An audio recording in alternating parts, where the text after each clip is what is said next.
Hi, in this video I'm going to show you how to port models and materials from Mass Effect Andromeda into Blender. In theory this will also work with other Frostbite engine games, but I have only tested it in detail with Andromeda. For this video I'm going to make an assumption that you have some rudimentary understanding of Blender and PBR materials. You will need an image editor capable of editing different color channels, and the Frosty Editor tool. Link to the site for the Frosty tool suite is in the thingy. When you first open Frosty Editor, you will need to set up a games directory. This is a self-explanatory process, so I won't go over it, but when that's done, you are ready to begin. When you first open a game in Frosty Editor, it can look intimidating at first. The main areas you will need to focus on are the Data Explorer to the left, the File List, which is just below that, and the Preview and Preview Properties windows, which will take over the middle and right parts of the screen when something is being previewed. Also, beware that the tool is not stable. Operate it with the expectation that it is going to crash sometimes when you preview a game asset. Now, one of the main challenges you will encounter is simply finding where the assets you want are located within the file structure. Pretty much everything you will want will either be within the game or the post-launch folder. However, once you're in these folders, where you go depends on what you want to port, and it may take some guess and check to find the exact thing that you want. For this video, I'm going to port the Female N7 helmet. Assets related to characters and NPCs, like armors, clothing, and base character meshes, will all be in the Characters folder. This folder has subfolders for different species, so I'm going to navigate to the Human folder. HMM and HMF refer to assets intended for human male and human female characters respectively, and a similar naming scheme is used for other species. Anyway, I'll go to HMF, then the folders for the helmets, and then the folder for the N7 helmet. The asset type we are looking for is a skinned mesh asset. They have an icon of a person meditating. We see one in the model folder, and opening it, we see the window in the middle change to a preview window. Now I don't quite know why, maybe it's an AMD thing, but the default view mode never works for me, so I always change it to wireframe or base color, and now I can see the asset. To extract the asset, with the asset open, hit Export in the top left. This will bring up a menu for export settings. The skeleton setting is important if you want your mesh to export with an armature, and you have to make sure you select the right armature here if you want that to happen. This is a human female helmet, so I'm going to use the meatball menu to select the HMF skeleton. For version, as far as I'm aware, this doesn't change anything. The scale changes the size scaling of the model as it exports. Setting it to meters should mean proper scaling when imported to Blender without any edits needed on your part. Flatten Hierarchy cleans up the model a lot for Blender, so I highly recommend checking it. The other boxes I leave blank. Then you just export it wherever you want your working files to go. For the texture files, on the other hand, this is where there can be some difficulty in finding the files. The Extract Materials button doesn't do anything useful here, and the textures aren't in the folder for the Female N7 helmet. They're also not in the folder for the Female N7 armor. This is because Andromeda has a fairly remarkable system where textures are reused for different meshes. Both the male and female N7 helmets use the same textures, so the textures for the female N7 helmet are actually in the folder for the male N7 helmet. Things can get even more confusing here. The male N7 helmet mesh file is actually in the folder for the N7 armors, not the male N7 helmet folder. And many armors used by alien species also use the base textures created for human armors. This is great for reducing the size of the game files, but this makes it difficult for us in trying to find the correct mesh and texture files. If you're having trouble, there's a shortcut. If you have the mesh open, go to the Variations tab on the right and expand the menus under Material Collection. This is where the material settings for the asset are located. Here we can see there are two materials in use. Expanding further and going into the texture parameters, we can see the texture file name and location for each texture used by the model. This is probably the easiest way to find the textures if they aren't in the same folder for the mesh. You can open the texture directly here by using the meatball menu and hitting Open Asset, or use Find in Data Explorer to quickly navigate to where it is located in the Data Explorer. Now, Andromeda uses a fairly straightforward implementation of a specular PBR material pipeline. Each texture here represents part of that. The diff texture is your diffuse color data. Mask is a multi-purpose texture that contains a different texture mask in each color channel. Red is ambient occlusion, green is glossy, blue is emission, and alpha channel is metalness. If you see a texture with MM on it, this is a multi-material mask, used to mask between the default material here and some other material in-game. For the N7 helmets, for example, in-game they're often shown with a carbon fiber material on some parts, and this is the mask that determines where that switch between materials happens. I don't know where the carbon fiber textures are, and we don't need them, so I'm closing this and ignoring it. Multi-material masks don't exist for every object either, so you may not even see one of these here, and that's totally fine. N is the normal map. Frostbite is a Y-positive engine, so you don't need to worry about inverting the green color channel for the normal to work in Blender. The stripe and tint textures are a series of masks used to define the color of the material. Tint is the base colors, while stripes are the patterns that you apply over top. These are important and will be where we spend most of our time in Blender. However, not every material is going to be using this kind of color switchable system, and if that's the case, a stripe and tint texture may not be available in game files. This is actually a good thing, and it makes the process of getting the materials set up in Blender a lot easier. But it also means that your material will not have customizable colors.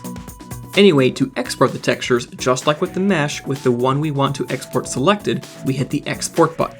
This time, however, make sure you export as a TGA file, otherwise you will lose data in your alpha channels. Save them to the same location as your working files. I'm also going to export and save the visor material textures. Although there are fewer here, we are still able to use these in setting up proper visor materials in Blender. Also, as a side note, if you see a file like fxt chera emissive mask in the material parameters when previewing the mesh, you can ignore these. We don't need them.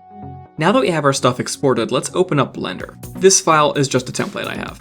For getting the model into Blender, hit Import and then FBX. The default settings here should be fine, but do not enable the option to ignore leaf bones under the armature setting. If you're going to be using the game's armature that it exports with, using this may break a bunch of things. After importing, if you don't see anything, check the scaling on your imported objects. We set the scale to meters when exporting this model, so it shows up just fine, but if you did not change that, the object may be too small for you to see, and you may need to scale it up by 100. You should see our armature and mesh is already set up with a parent-child relationship. For this demonstration, I don't need the armature, so I will hide it. You'll see that there are a lot of different objects that got imported. Each of these is a mesh associated with a different level of detail. Generally, the lowest number has the highest fidelity, and this is true for these models, but in my experience, this is not always the case for all models, so I highly recommend checking the vertex count of each mesh to see which ones are the highest detail and keeping only those. If an object has multiple materials, generally they will each be a separate object when imported, and as we see here, we have two objects, the visor and the helmet. Each of these will have a different material. Speaking of materials, before we set up the materials in Blender, I want to spend some time preparing the texture files. We exported these textures as TGAs to preserve the alpha channel. However, TGA files are huge in size. How I typically organize these is to resave each as a PNG file and split off each individual texture mask as its own file. So using my image editor of choice, I resave the diffuse and normal textures and then split out each color channel of the mask, tint, and stripe textures as individual files, all while giving them proper names. As I mentioned earlier, for the mask file, red channel is ambient occlusion, green is glossy, blue is emission, and alpha is metalness. For you and your model, if one of these is blank, that just means that there isn't any on the model. No blue channel means no emission, no alpha channel means no metalness. For the stripe texture, there are two stripes plus a camo layer. Not every model has a camo texture, and some have more or fewer stripe masks than the two that this helmet has. I will save each of these as separate grayscale textures. For the tint texture, there are 3 tint layers in the red, green, and blue color channels, and then alpha is a tint mask for the metalness. I will treat each of these like the strip textures by saving them as separate grayscale textures. For the visor textures, all we have is a normal map and a mask texture. The normal texture we won't treat any differently, but the mask is a bit unique because almost everything is blank. There's no emission or metal data, and the ambient occlusion is pure white, which just means blank for ambient occlusion masks. Only the glossy channel has data for us, so we will export just that layer and use it in the material pipeline. After that, we can delete the original TGA files. Altogether, this should be much more efficient with our use of hard drive space and be much more organized, helping us understand at a glance what each texture does when we set up our materials in Blender. Now, back in Blender, time to set up our materials. Here I have a pre-built template for the node setup we're going to use. I'm going to show you how to build this step by step, so let's create a new material on our helmet. I'm going to be working from the bottom up, so I will change the base color to a gray color just for now. This is just personal preference. I like to work with a darker color when I'm setting up non-color shader inputs. First, the normal map. There's nothing special we need to do here, so just like with any other normal map in Blender, we set the color space to non-color, plug it into a normal map node, and plug it into the normal input on the shader. Again, as Frostbite is Y positive, no green color channel inversion is needed, unlike with materials from Unreal Engine. For the emission texture, I usually use this to drive the emission strength rather than the color, and I do this so that I can have an easy, separate control for the color. In order to control the brightness further, I will use a math node set to multiply. I usually set it to 5 by default. Additionally, I'm going to put it through a color ramp with the left flag set to position 0.005. The reason is that this emission texture has some very slight compression artifacts. These artifacts are imperceptible at low brightness, but if you really needed to crank up the brightness, say by 1000, they show up as little fireflies all over the model. This color ramp with the flag set where it is essentially clamps off those artifacts. It doesn't impact low brightness values and stops the artifacts from showing up at high brightness. Next up, roughness. Andromeda uses the glossy workflow rather than the roughness workflow, and because roughness and glossy textures are the same thing only inverted, all we need to do is send our glossy texture through an invert node. Remember to set the color space to non-color. For metalness, for now all we need to do is load the image, set the color space to non-color, and plug it in. I will get to some optional modifications to it later on. For the ambient occlusion texture, we need to set up a mix node that will layer our ambient occlusion texture over top whatever color input we are using.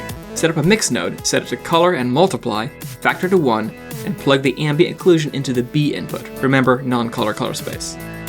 Finally, let's take our diffuse texture, I renamed it to color, and plug it into the A input on this mix node. With this, our base material is complete. If your model is not one that has changeable colors, this is where the process ends. However, as you can see, this model isn't quite done yet. This helmet is supposed to be a dark gray color, and we still have our tint and stripe textures to work with. This is because our model is one with color switching. How this works is that the stripe, tint, camo, and metal tint textures are each a mask that masks between two different inputs. On one input, we're going to plug a colored version of this diffuse or color texture, and on the other, we're going to put the previous layer in the color chain. The basic node setup looks like this. We have a mix node, the mixerizer, set to color mix, with the tint or stripe texture set as the factor input. On input B, we have another mix node set to color multiply with the factor set to 1, the diffuse texture as input A, and our desired color as input B. This colorizer node changes the color of the base diffuse to our desired color, and the mixerizer node mixes it with the previous layer in the color chain based on the tint or stripe mask. By layering a bunch of these together, we set our colors and allow for customization. These layers create the color chain. The order of the different layers in this color chain matter. Stripe, tint, camo, and metal will each become their own layer, and like layers of paint, they each apply over top the previous layer. We don't want our base tint layers to apply over top our stripe layers because they would completely cover up the stripes. The order we generally want is tint first, then stripe, camo, and then metal.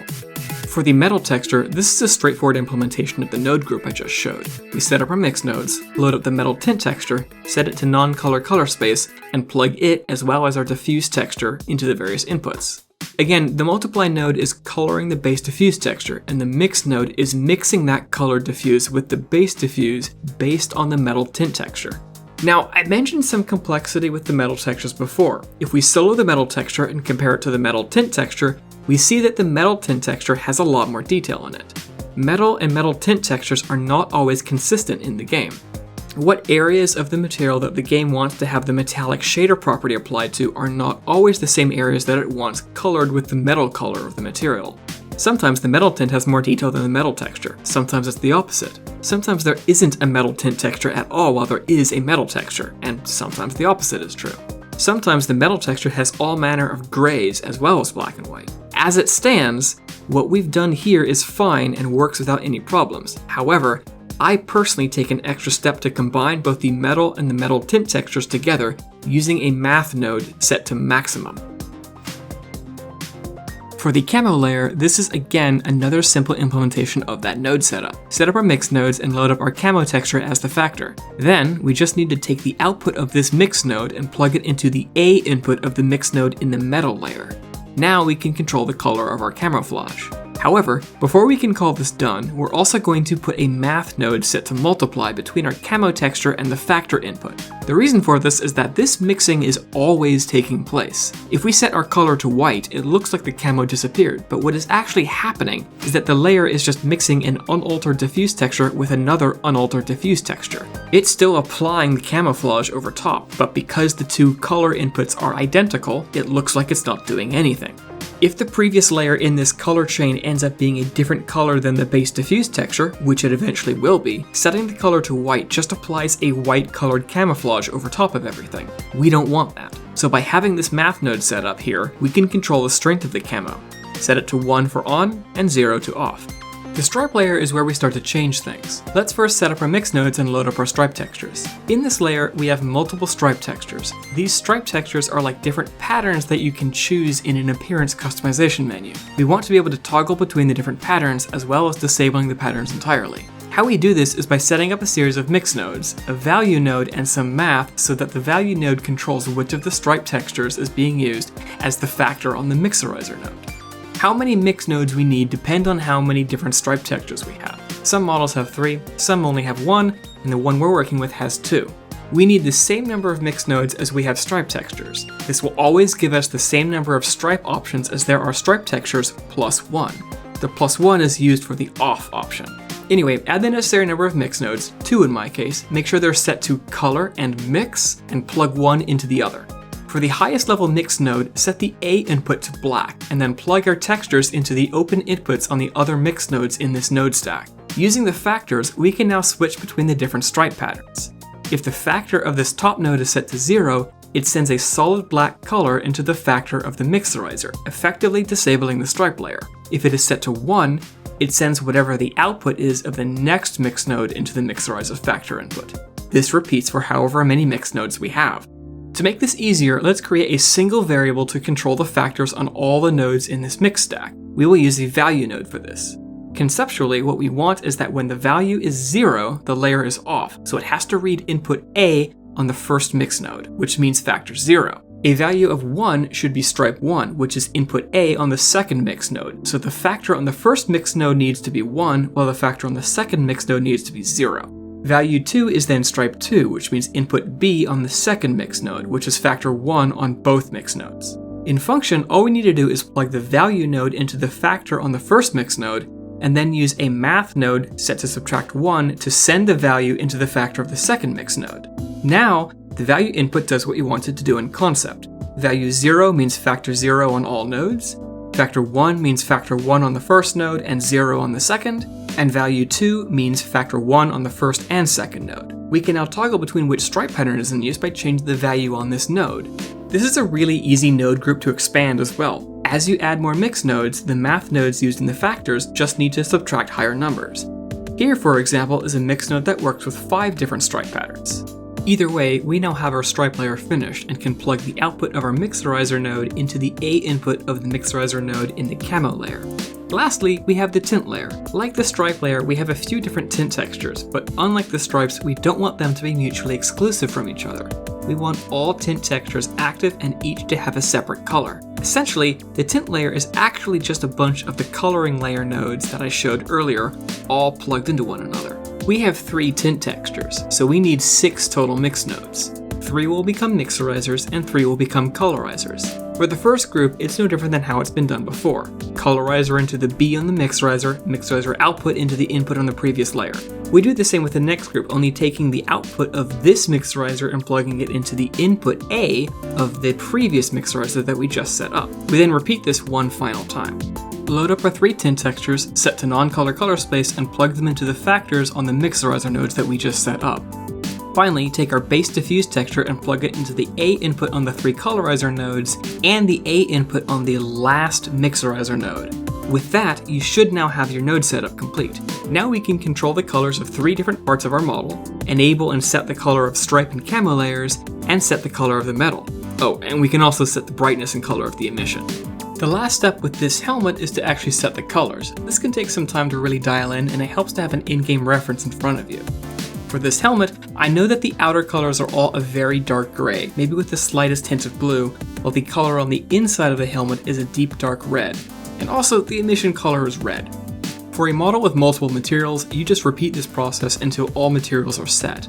Most materials will follow the same texture rules that I said earlier about what textures are in each color channel. Some materials will require some of your own intuition to set up though. The visor material on this helmet, for example, only has 2 textures for it, a normal and a glossy texture. We can set those up as we did earlier, but how you set the transparency in Blender can really depend on how you want it to look and which rendering engine you use. The base materials should all work in both Eevee and Cycles, but for transparent stuff, that could depend. Additionally, if you're trying to work with skin or flesh, God help you, because I have no idea what to do with those. I basically just freestyle until something looks good. One final note, if you want to go above and beyond, you can use drivers to allow all of these colors to be controlled from a single thing without requiring anyone to go into the shader editor. It's a lot of work, but if you're going to be using the model a lot, it could definitely help you save some time in the long run. Anyway, that's the video. Bye.